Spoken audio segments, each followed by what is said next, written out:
Personal story segment tonight, an unbelievable situation in Massachusetts. Apparently a state representative there, Michelle Dubois, posted a Facebook thing that warned undocumented immigrants in the area there might be an upcoming ICE raid. That has caused all kinds of controversy. And joining us from Washington, Thomas Hodgson, Sheriff of Bristol County, Massachusetts, where this took place. What exactly did Ms. Dubois do? Well, Bill, what she did was she sent out an alert saying she had gotten tipped off that there was going to be an ICE raid on Wednesday in the city of Brockton, and basically said, stay in your house, don't go outside. If somebody knocks on your door and you don't know who they are, don't answer the door. She gave out all kinds of instructions of what to do to avoid the ICE agents if they were to come into that area. Did they indeed raid Brockton? Was there a raid?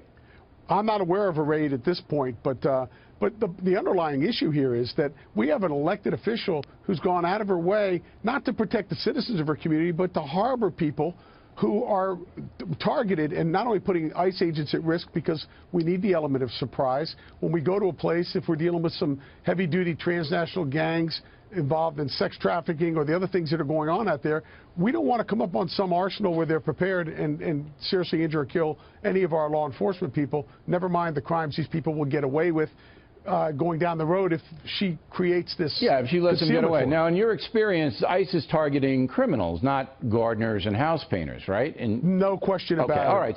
So Ms. Dubois is basically going to say, oh, no, I'm looking out for the poor chambermaids who don't deserve to be scrutinized. That's what she's going to say. Now, you pointed to, and I made reference to this in a previous segment, Title 8 U.S. Code 1324. Is Ms. Dubois in violation of the law, in your opinion, federal law, for doing what she did? Well, if we could prove that she was able to assist somebody from getting away in the instance where ICE was targeting somebody and they can determine that this person, as a result of that, got away, I would say absolutely, but I'm not a lawyer, but I got to believe the law is clear. You would say there could be a case made. Can there be a case made against sanctuary mayors in general who say, look, we're just not going to cooperate with federal law? When they make an effort to consciously harbor or conceal someone, that's a felony under federal law, and they should be treated exactly the way their citizens or their constituents should be treated if they did the same thing when it comes to the consequences for that. So, yes. Okay. Now, you live in a county south of Boston. You know Massachusetts is one of the most liberal states in the Union, yet you yourself are opposite the prevailing wisdom in the Bay State. Your county people support you?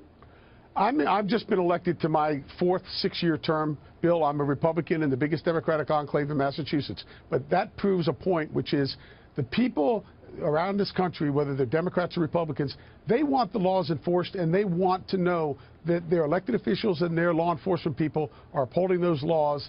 So you're not getting any backlash or... Oh, sure. Oh, sure I am. Oh, you do? I get backlash, but you know what? I've been getting backlash all through my career, and I don't worry about it because I got elected by the people, not by these politicians. That's what I mean, though, not the politicians or the press, the folks you know, obviously speaks for itself 4 terms. Have you talked to Ms. Dubois? Have you interviewed her? Are you talking to her? Or?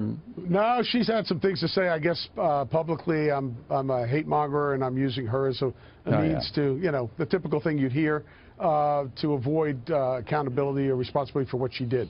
All right, Sheriff, we appreciate it very much. Thank you.